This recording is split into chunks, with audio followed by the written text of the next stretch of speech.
Scotland, a country of untamed beauty, a country that's brimming with tradition, and a country that is home to the greatest road trip in the UK. We had just 1 week to head back up to the Highlands in our campervan with just one mission: photograph the best views for our guidebook and not get eaten by the midges as we explore. So I suppose that's, well, two missions actually. We start this story in Glencoe with a headache thanks to a Saturday night in the Clackey again.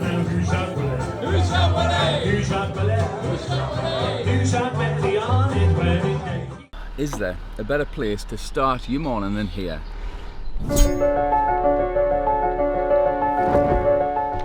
I don't think so, and we're at the Clackey again, which is in Glencoe. We stayed here last night. We went to the bar last night, had a few drinks, watched the music. If you're in Glencoe, you have to visit the Clackey again. It's one of the must-sees in the guide and the guidebook, which is why I'm here. So recently I've been writing a guidebook about the ultimate Scottish road trip, and I need photographs and we need everything else. So we've got a full week up on this route, up the Skye, all the way back down, through Malay, Glencoe, everywhere else. And we're starting it from here because the weather was crap. Pointless video on any of that yesterday. That's been circling all morning, so hopefully nobody's in any sort of trouble and it's just doing some exercises. The weather's decent, wasn't yesterday though, so fingers crossed everyone is okay. Unfortunately, everyone hadn't been okay. As oblivious as I was, that helicopter and rescue teams recovered the bodies of 3 people who had not returned from the hike the previous night. It was another stark reminder that anything can happen in the mountains, and my thoughts go out to the families of the victims. What a bloody view. Glencoe. Every time we've been, every time I drive through, even when it's dull and grey, like it was yesterday on the way up, even just then the bits you can see is beautiful. But today, this morning, what an incredible view. I can't really show you as much as I would like to. I can't really get the drone up as high as I would like to because it is a sort of mountain rescue helicopter up in the air, and obviously I don't want to crash into that. But I'll do my best. I have got some footage.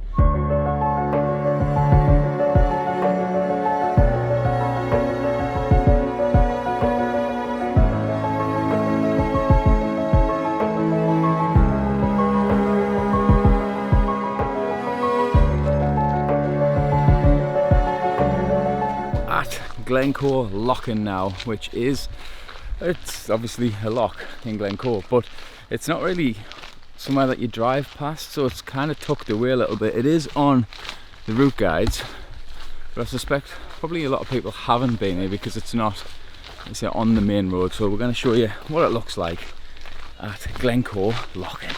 Just want to quickly pause the video because the paperback edition of the Ultimate Scottish Road Trip Guide is here, and I'm absolutely over the moon with it. Now, this version of the Ultimate Scottish Road Trip Guide is 152 pages long. It has everything from useful information, tips and tricks. It's got every stage of the road trip broken down in category. On top of that, every single location in the guide, whether it's food, drink, activities, things to do, things to see, whatever it is, has a QR code next to it. So you can scan this in the paperback edition or click it in the ebook edition, and it'll set that as your active destination in Google Maps so you can navigate to it instantly. There's nothing worse than getting a physical book and then having to sort of click things on your phone separately. They should work together, and this does. One of the additional things that I've made sure I've worked on in this one is this. You might see a little blue circle next to certain things, and it's explained in the book, but I thought I'd explain it to you now. So what I've done is I've went through every single activity and I've marked it for accessibility. Now, if I believe personally that it's accessible to everyone, whether you've got poor mobility or really poor fitness or anything like that, then it's got a blue circle, which means you can get to it or see it without major hiking or anything like that involved. Quorang, yes, you can do the big circular hike route all the way around the outside, or you can just drive to the top, park up, walk about 100 yards, see the scenery, get back in your car and go somewhere else. You don't need to be fit, you don't need to be able to hike miles. All of that is in here, which means no matter how mobile you are or what your fitness level is, this will help you plan the ultimate road trip. Now, this paperback copy as well as the ebook is available and on sale now on the website. I do have relatively limited numbers and we have sold quite a few already in the last 24 hours since I mentioned on Instagram that I've got them. So grab yours now, and I just want to say while I'm on that I truly appreciate the support that everyone's been giving us with these and the digital guides. It means a lot. and to be honest, it helps the channel keep going. I've worked so hard on these and it's took us ages to get them ready. I've always wanted a book. I'm over the moon with them. So if you want to get your hands on one, you can. The link for them is in the description. Thanks again for your support. But anyway, back to the video.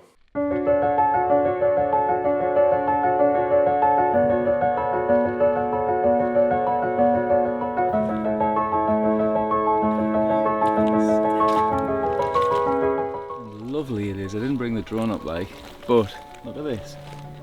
Nice mountains, a few little clouds, a nice glass-like loch. What are the odds? What are the odds?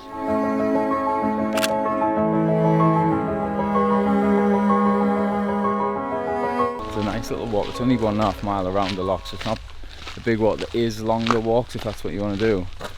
But the loch is beautiful. It was like glass until there's some knob over there chucking big boulders in the water, which has ruined the reflection. But up until that point, it was lovely. Fancy a barbie? Not this time in the morning, but it's a good idea, isn't it? Never seen them before, not even in Norway. There's a first.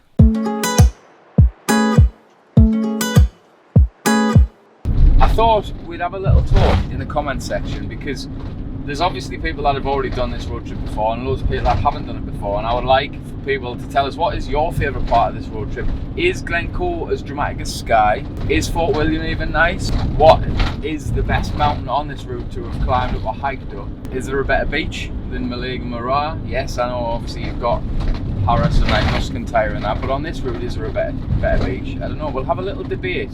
We'll have a mass debate in the comment section about this topic.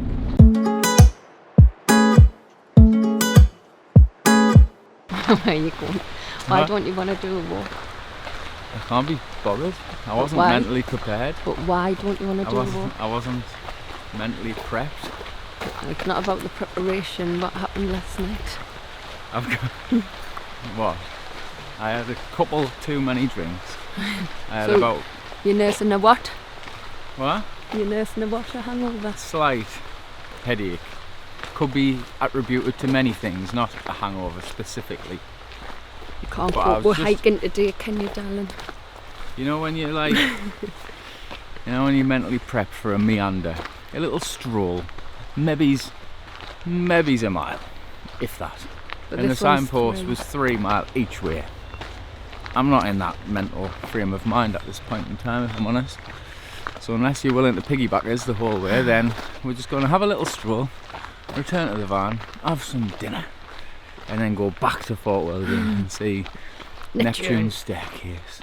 So I'm on for another 10 minutes before we turned around and headed back to the van, where we drove the short distance back to Fort William. I'm after a picture for the guide of something that sort of shows it's Fort William. This is kind of the Fort William type sort of cliche photo, so I'm going to try and get this and Ben Nevis, which is actually very visible and lovely looking today. Cool sky, nice lighting, try and get a photo for that. But if you haven't been here in Fort William, if you sort of come to Neptune's staircase, which is cool, have a little walk down the canal. It's a nice walk. They've obviously been doing a lot of work actually on the sort of kind of beach front area, and it's a beautiful place. But I mean, we are lucky with the weather today. It's never normally like this. It's normally rain and windy, especially here, but we've caught it on a nice little day today. We're on Neptune's staircase. Danny's risking her life and limb to show you this. She's walking backwards. Turn that way.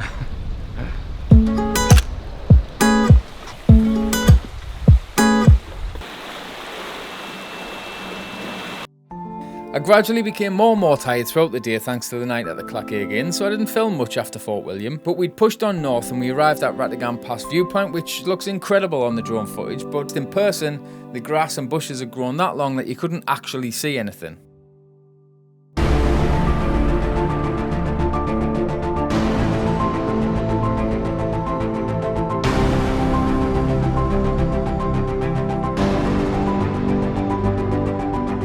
Eventually we arrived on the Isle of Skye, where we headed to the island's southernmost tip to try and photograph the sunset. You've been eaten by the midges, yep. The midges are all ours. All ours. We've been quite lucky up to now, so I can't really complain. I kind of forgot how bad they, well, not how bad, they're not exactly really bad, but you know how just annoying they are. It's like being in the house with the kids.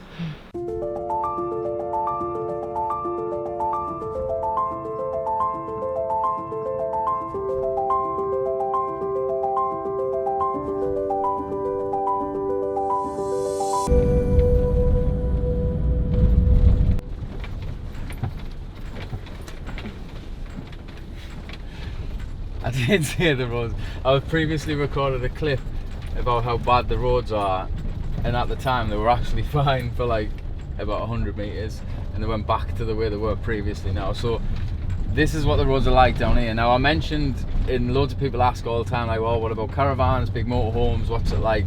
The ultimate road trip is perfect till you get to Skye, because you're on like the 82 and stuff like that. It's accessible, you can get to it in anything. Skye, on the other hand, Jesus, is different. The main roads are alright, I suppose, but if you want to go off anywhere, if you have got caravans and that, do not try bringing them to places like this. Get it dropped off at a campsite, jump in your car, and then come down roads like this. It's probably better than trying to get a camper van down it. You can get them down, just the roads are crap. I mean, they're crap on both sides as well, so you can't even like try and avoid anything.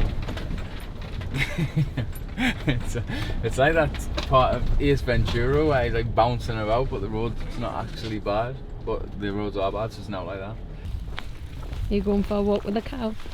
I am. There's one down there as well. This is Talisker Beach.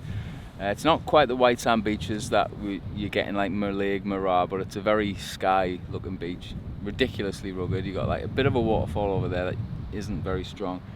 You got the stack type thing there. Bouldery, volcanic looking beach.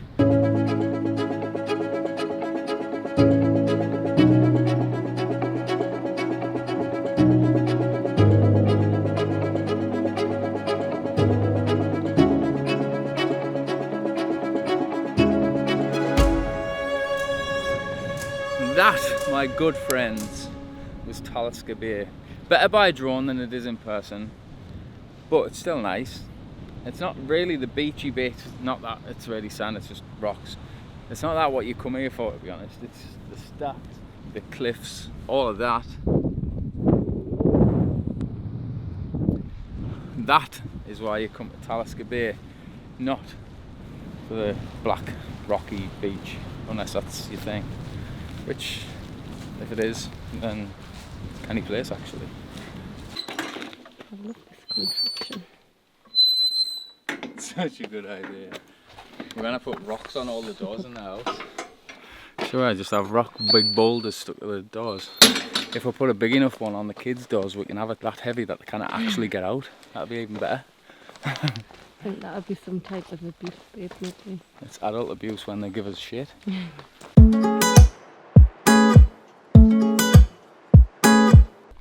Last night's curry, I'm having pancakes. And use them grabbers. Of course you can. And use the wooden thing, you can't use the grabber. You just watch and learn. No, no, no. I'm not moving it yet. Just not. I'll leave it then. I am. Pure pancake smasher over here. Look at the clip of that, man. Looks like it's got all-terrain tyres on around the outside. What's going on with that? It looks like our wheels will after driving on these roads. You just look after your eyes. I will. So that knackered thing is the one that Danny knocked off. Oh, aye. That's the one, the master of pancakes, is knocked up. Bloody lovely. Oh, you dropped that on the floor. After lunch we drove past Dunvegan Castle where I grabbed this photo on the drone, and then into Portree where I grabbed another photograph with the drone, and then while we were sitting in the Co-op car park we met one of you's lovely subscribers. It's always nice to meet people, all them millions of subscribers that I haven't got. No, it is always nice though to just have a little chat with people that watch the videos, especially people that have came on these routes because of the guides. It's just nice to hear other people's experiences, whether they enjoy it and all the rest of it. So another subscriber, thanks for coming up and chatting. So you've done your good deed for today. Wow, yeah, so there was a German couple that have come across in a little car and sleeping in a tent, and they've obviously charged the phones last night in the car on the USB, and it's drained the battery, which is soul destroying when it happens, but it obviously does happen. Been over for 3 weeks, I think, and they've got another, I think today is their last day, and then they're heading across to a different part of Scotland, but they're going to the east coast of Scotland. I don't know why. Presumably they're sick of all the nice views and they want to see something that's a lot less impressive. But I didn't dare tell them that it's not great, because if that's their plans, they might enjoy it. You never know. Just not my thing. But we're here at Cairngorms, and I'm going to get the drone out.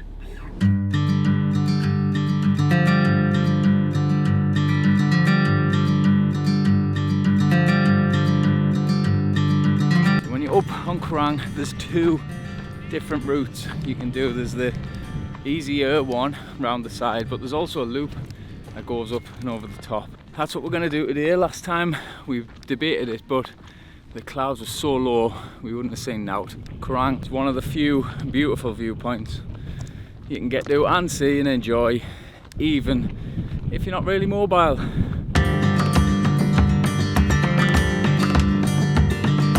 It's absolutely El Scorchio up here. There's knee wind and we're on, well, we're not quite, but we're halfway up the top of Cairngorms. We've got a beautiful view over that way. You can see mainland Scotland, and it's just magnificent. But it's too hot, I'm sweating. But there's no midges either though, which is good. It's very good. Where do you want to be buried? Well, nowhere really, but if I'm going to get buried, just chuck us down there. Today, like always in the last year, we've came up here and been gifted some ridiculous visibility, some beautiful weather. We've been so lucky this last year.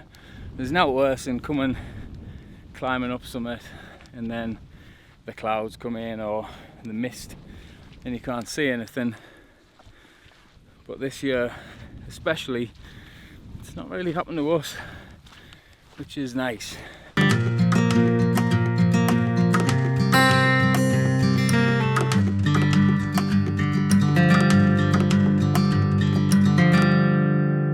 Now unfortunately the SD card that I used in the camera got corrupted and we've lost the rest of this day's footage as well as the entire next day, which is a bit of a nightmare. But when we arrived back on the mainland and I was flying the drone over a loch that I can't pronounce the name of, I spotted these beautiful creatures and managed to get some great footage of them. This road trip is an incredible one. Even in the summer when the roads are packed with tourists, when the Skye's B roads have turned your spine into jelly, and when your camera decides to ruin the last half of a video that you've been working on for the entire week, it was still an amazing road trip. As I mentioned already, the ebook and paperback editions of this road trip guide are available now, and buying these guides as well as the instant guides really do make a huge difference and help support the channel.